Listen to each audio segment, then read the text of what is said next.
Hey, it's Rachel. This video is going to be about trying to climb my way out of burnout. I don't know how successful I'm going to be because I have been kind of trying for a while now, but I don't know. I feel like I finally really figured out why this is happening to me. And I talked about it in my last video. There's a lot of different factors. There's the master's degree. There's decision fatigue. Um, oh my god. And basically, I can't write. Like I can't write anything. I've tried, I just can't maintain it. And I think it's because I'm simply exhausted. So, I'm trying to rest a lot because I feel like I need to rest a lot and I know that that is not in my nature. So if I feel like I need to rest a lot, then I do. So, I'm going to rest a lot, but I'm also starting to read Csikszentmihalyi's book on creativity. So this particular psychologist is considered one of the founders of positive psychology, and he invented the concept of flow, um, which is like the mode that you get in when you're creative. And so I'm hoping that reading about his research on the psychology of creatives, maybe this will help me find that part of my brain, unlock it, or make it feel familiar again, or make it feel easier or more accessible again while I'm struggling right now. So yeah, in this video, you're gonna see me over the course of days reading through this book, commenting, maybe freaking trying to write something. I don't think that the manuscripts are going to get worked on. I really need to edit my science fiction. I do not have the brain cells for editing. Editing is so hard, and I just cannot. I think that poetry might be the mood. That might be the vibe. Because, it's just one thing at a time. Okay, let's go. Jump scare. I just took a shower. I'm clean. Now it's time for skincare. That's the one thing that I never slack on, even if I am super burnout, is because if I don't do my skincare, my skin falls off. So we are using Cosmetica Pure Hyaluronic Acid Serum first. God, is this a book and writing channel or is this a beauty channel? I don't know. And I used to use CeraVe moisturizer, but my skin is getting old, and now I have to use Clinique Dramatically Different Lotion because my skin is dry if I don't use this. This is what's working right now. This is what my mom uses too.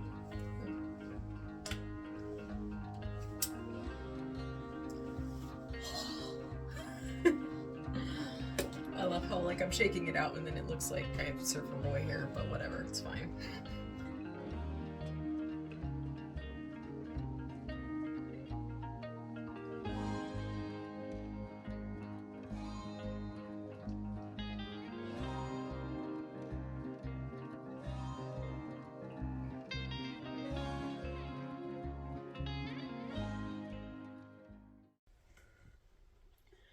So I'm 43 pages in to Csikszentmihalyi's creativity book, and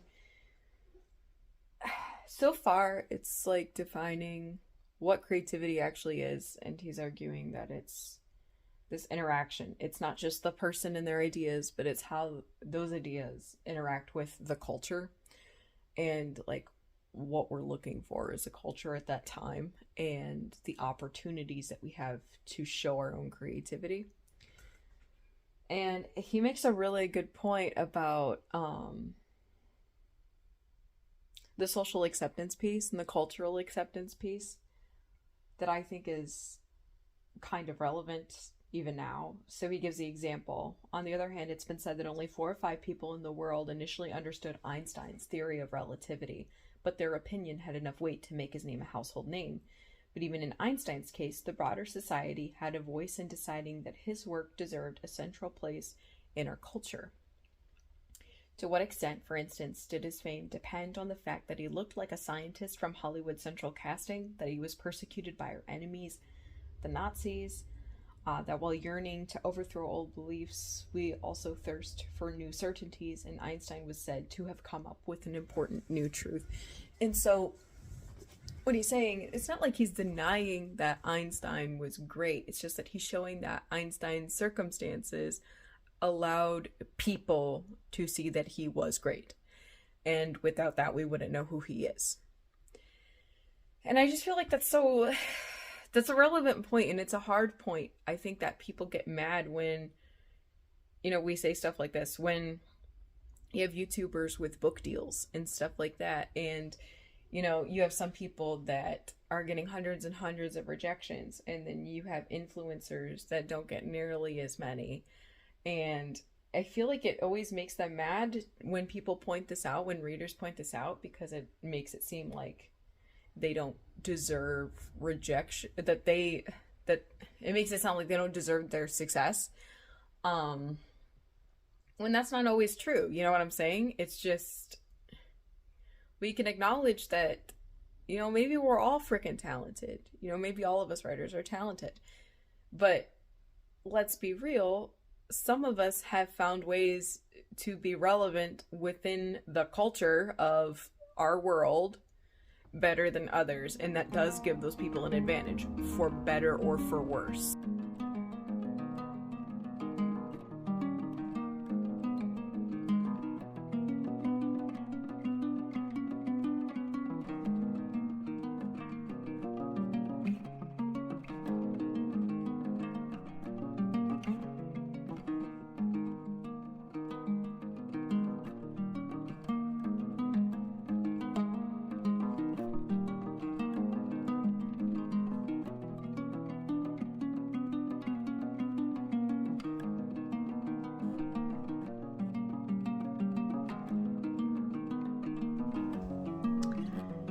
So one thing that I've discovered is, for a while, when I started to feel really different about writing, since the pandemic and since dealing with burnout, decision fatigue, because I think that that's been a gradual process before things have gotten really bad now. Like, looking back, I see that I was not myself for, not 100%, for kind of a while, and it wasn't until recently that things got really bad. But even when things started to get crazy, like during COVID and stuff like that, I was not able to write very much, but I was reading a ton, and I feel like for the past couple of years I have been, and I don't know, maybe it's just because the past couple of classes I've been reading a lot for my master's, but just trying to sit down and read lately has just been a task. And I'm finally it's been a few days since I've been reading this. It's been, more than a few days, I think 4. Most days I have not been able to really get through much. I'm finally to page 107 or something like that. But yesterday was the first day where I actually I didn't feel like I was making myself stop scrolling through YouTube. I actually stopped because I felt like it, and I picked this up instead. And I actually sat with this for a decent amount of time. And I'm definitely highlighting some stuff through as I'm kind of showing you guys. And so far, I said before that I wanted to read this to see if I could kind of find myself, my original creative self in this somewhere. And I think so far, I kind of am. Because one thing that they're talking about is the kind of, and it sucks too, because I feel weird even analyzing myself in this regard, because a lot of the people they interviewed are really freaking successful, and I'm not. Or not yet. I've just self-published one book and I won a few poetry contests. That's it. It's not that deep. But one thing that they're talking about are people who are creative often have contradictory traits. And I vibed with that so much because I felt like that's been my personality for a long time. I'm definitely introverted at my core, but I do like to go out and things like that. So there's definitely that. And then there's, let's see, what contradictions do they talk about? Smart and naive. If that ain't me.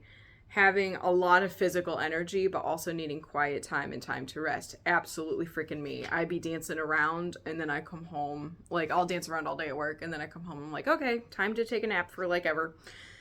Mixture of responsibility and irresponsibility. Playfully light attitude. Androgyny. So having a combination of masculine and feminine characteristics. And here's the thing, I'm female and I identify as female. However, I've always been kind of told that there's something funky about my gender presentation. That people always think that I'm something other than a straight girl. So I always know that there's something kind of off. And I think it's one thing they talk about for women, it's the assertiveness, and it's the bluntness. Because, when you think about it, if you're going to be creative, if you're going to take initiative over your own ideas in any way, you kind of need to not be so docile. So I think that makes sense. Other things that we've looked at so far, so he talked about personality, which kind of made sense. And now he's talking about the work of creativity and like how creativity occurs. And he really breaks it down. And one thing that's really emphasized that's making me feel better is that a lot of creative people need rest, and they need to not think about what they're doing for a while. Because your brain is going to be doing things in the background, like your subconscious mind, which is something I've learned about before. And so I believe that the term that they're using is parallel processing.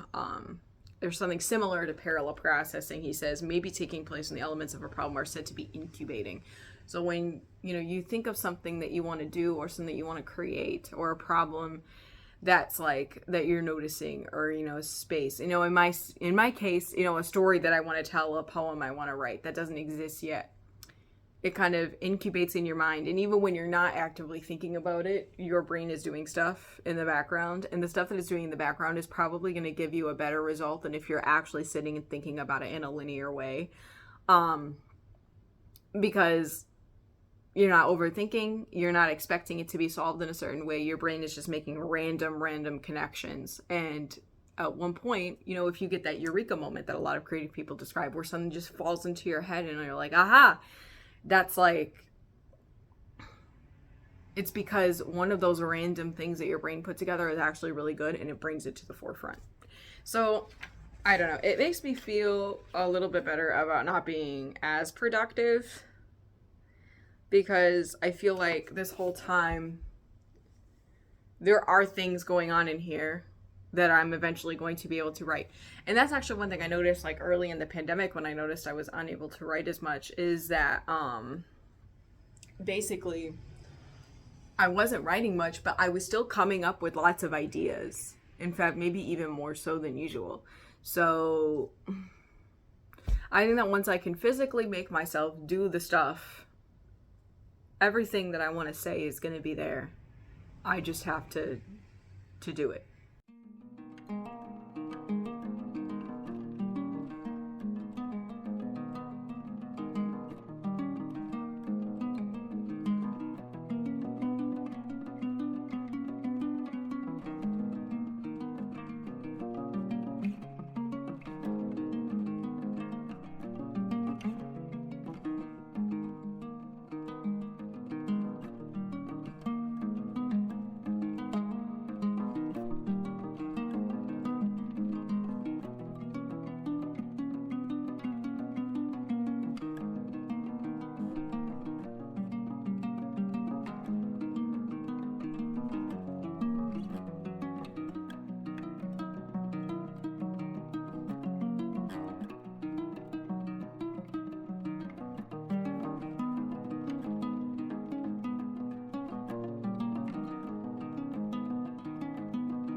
You guys just witnessed firsthand, previous clip, why I can't get anything done, because I'm always exhausted all the frickin' time.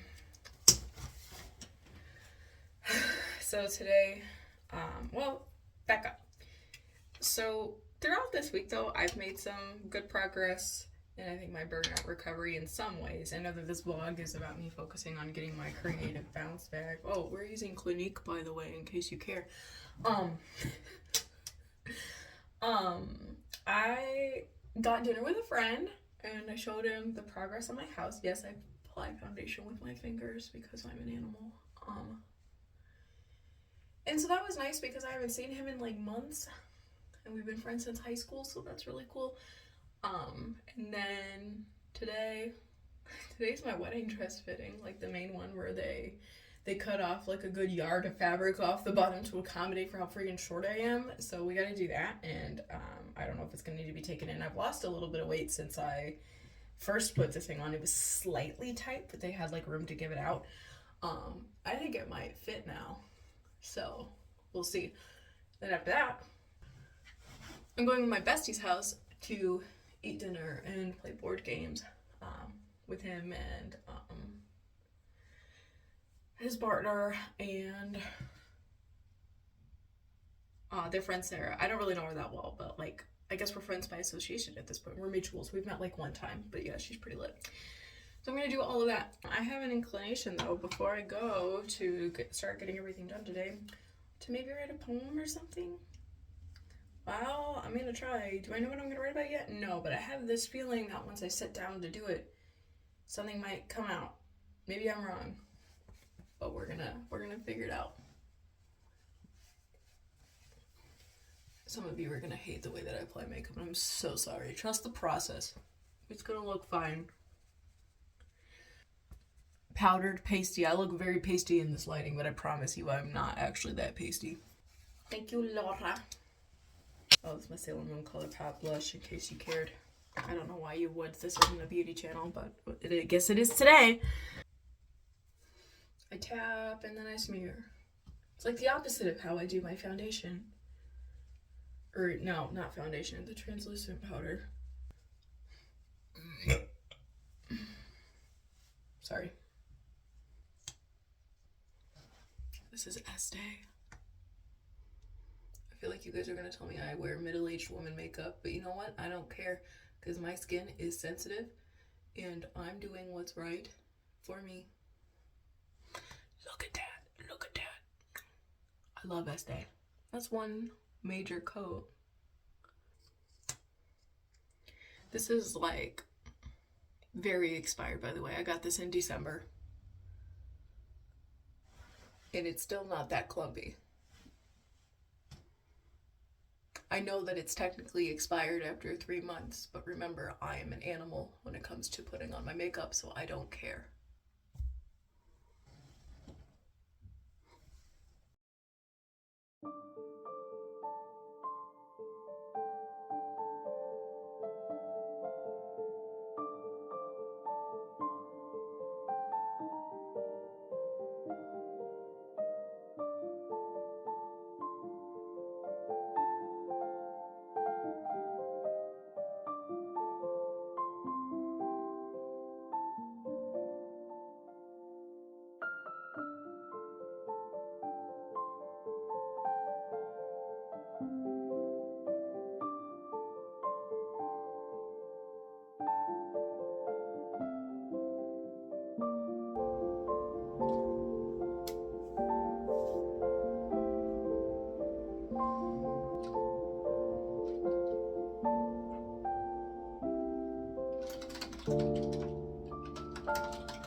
took a minute, but I wrote a poem. I think it might slap, but I'm not sure. We'll find out, but it's progress. I'm about to make brownies. We're under a tornado watch and we're supposed to have massive thunderstorms later, so I need to make my brownies before that all happens while the sun is still out. I do want to kind of give an update on, the Csikszentmihalyi book. So I just read the chapter about creative surroundings, so like the environment that we have when we create and how important that can be. And how a lot of times our best ideas are going to come to us when we're not really trying to think about it so much, and when we're like out on a walk or driving in the car or whatever. And yeah, there's definitely an emphasis on surroundings and how a lot of times we need to be very comfortable in our space and stuff like that. And honestly, I feel like that could be kind of another facet to consider, within my own burnout and my struggles to write as well. Because, for me, when I'm burnout, or, having been burnout, I guess, I was at work and I was at home, and that was pretty much it. And I think that, I was able to write that poem recently, and I think it turned out okay. I don't think it had anything to do with me reading this book or anything like that. I think that it was just, I think it's because I've been going out more, and I think that I've been letting my brain just kind of chill more. And I'm pushing myself to do the things that had made me happy. So, yeah. Which makes perfect sense because that's part of why the pandemic was really, stressful for all of us. But like for me, I just need to get out of my house. Like that's kind of what I felt like a lot, and I was really good about following like lockdown procedures and stuff like that. And I was careful. I didn't want to get my family sick and stuff like that, but that was like the thing. It's like I may be an introvert, but I have to leave my house sometimes. And it makes me stir crazy to just be here, even if it is a place that I love or a place where I'm cozy.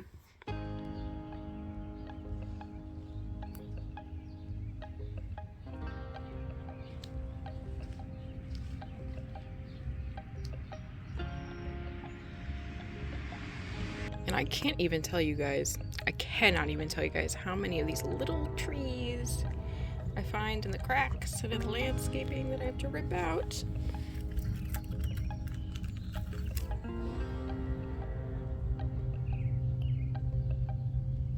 That root though. I have this giant thing in my yard. Like, look at my landscaping. It's a decent chunk, and it alternates between having yellow flowers and having these very sturdy little puffs. And the internet claims that this is some kind of Australian weed. The roots are apparently about 12 inches into the ground, so it's staying there because I'm not digging that up. So I finished the book about a week ago, and life-changing? No. But I did get some like little nuggets that were helpful. I have not written any poems or anything since this has been done. But I think the progress has definitely been up and down. So there's a section in the book called The Domain of the Word, which is all obviously focused on writers and such. And I was curious to see how writers fit a model and concept of creativity that throughout this book is mostly focused on things like inventors and stuff like that. But they basically Csikszentmihalyi basically equated finding the right word to problem finding, restoring order to experience, stuff like that. And did I get a ton of it? Not really. it was just kind of validating, like, yeah, this is what it's like to be a writer. And they do touch a little bit on writer's block as well. Then they also have sections on the life sciences and like the domain of the future. So like when your domain that you care about doesn't even exist yet and you have to kind of pioneer. So like what people had to do with things like climate change. I think that the section about enhancing personal creativity was most helpful for me because right now I'm not being creative really for work. Not that I'm not creative in my teaching, I am, but like I'm focusing on my writing. So basically some things that, there's some quotes that kind of came out to me, like this one: constant busyness is not a good prescription for creativity, and I was kind of like, yeah, I've been constantly busy. It is no wonder that I am so burnt out and so uncreative.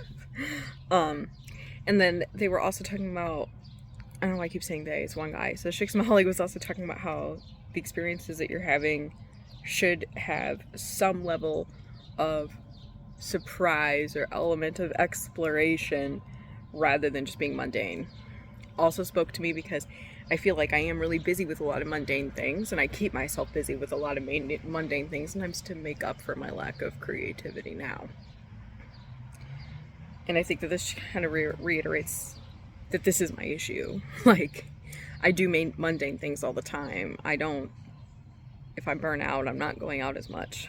So I think after, you know, on the days that I do feel like getting out and doing things, I need to capitalize on them and make sure that I do get out and do something that is different, because that's what's going to stimulate my mind. And I think that one thing that I haven't embraced as much, because I kind of like, you know, around this time that I began working a lot harder on my masters and stuff like that, I was just cleaning this filthy house I bought all the time.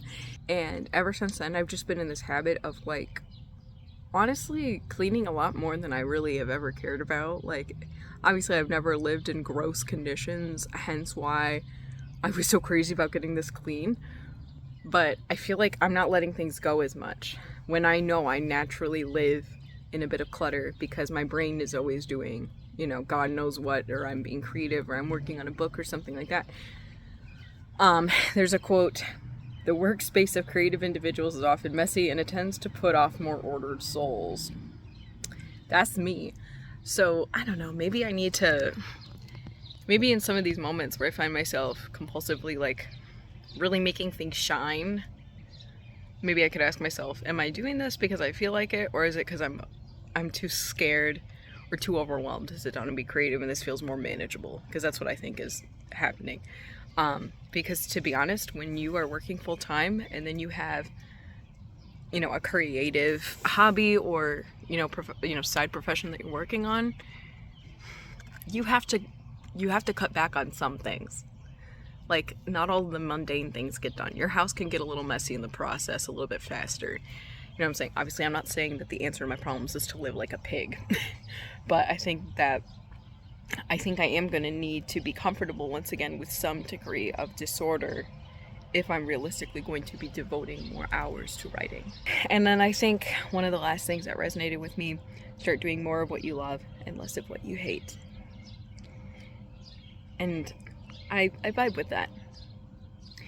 And so, like I said, progress has not been linear whatsoever. I thought I had been making some progress, and I think I was. I mean, I wrote a poem and I was doing what I can. Now I'm working on my master's thesis. That needs to be done, and that's creative too in a way, just not the way that I've been really striving to get better at, but I've been working on that. I got married, my husband moved in, and so we've been getting him set up and organized, and he's from very, very far away, so that's been a whole transition for everybody. So we've been doing that. And I'm not gonna lie, even though the school year's done, summer started, I have plenty of time to work on the masters, things in my life are going pretty well. I get overwhelmed really easily still. Like, I'm more than one thing to do today, and it's possible that I will freak out, and that has happened. So I think I still have some more resting to do before I can really write in earnest, because sometimes I think I'm resting, but I'm not, because I'm still juggling a lot. So, yeah. Thanks for watching. I don't know if this is going to help anybody, but if you're burnt out, me too. See you guys.